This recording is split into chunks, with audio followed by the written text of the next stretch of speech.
Hola, soc l'Anna Infante de l'Institut Josep Regolat, alumne en pràctiques del servei Fent Companyia, i avui us vinc a parlar una mica sobre el tema del mòbil a com fer servir la pàgina Gencat.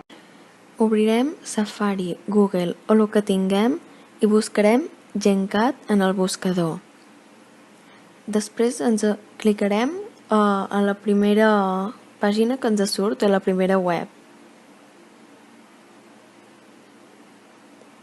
Seguidament, quan se'ns hagi carregat, veurem que hi ha diferents temes. Per exemple, pots preguntar-li a un robot de la web coses diferents sobre el Covid.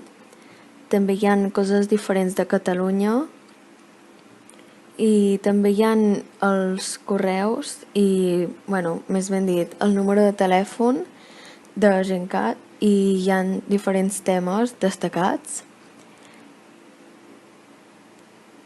I hi ha coses també que normalment la gent pregunta o vol saber.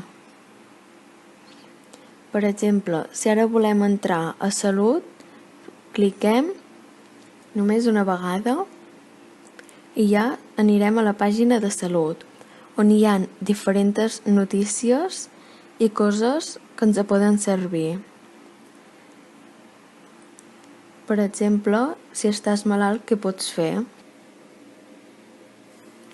I hi ha molts diferents temes que ens poden servir en qualsevol moment i sempre estan aquí perquè els puguem anar a veure i informar-nos de tot.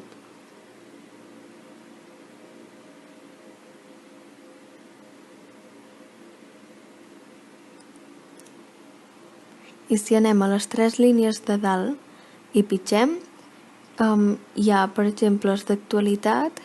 Hi ha diferents temes, per exemple, anem a darreres notícies. I això són diferents notícies actuals o que han passat fa poc temps.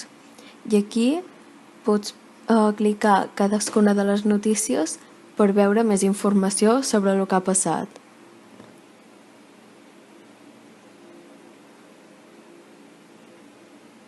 I si tornem a clicar en les 3 ratlles i tornem a l'inici, tornem a on hem començat. I si cliquem a dalt a la lupa, podem escriure i buscar coses que vulguem del nostre interès. Per exemple, si anem a la lupa i busquem trànsit, pitgem buscar i clicarem el primer que ens surt, l'estat del trànsit amb una ratlla groga a dalt. I aquí ens sortirà, primer ens aportarà una altra pestanya i podrem veure tot el trànsit que hi ha a les carreteres de Catalunya. Podrem veure si hi ha molt de trànsit, poc trànsit, simplement estan les vies tallades. I hi ha diferent informació per veure què li passa a la carretera.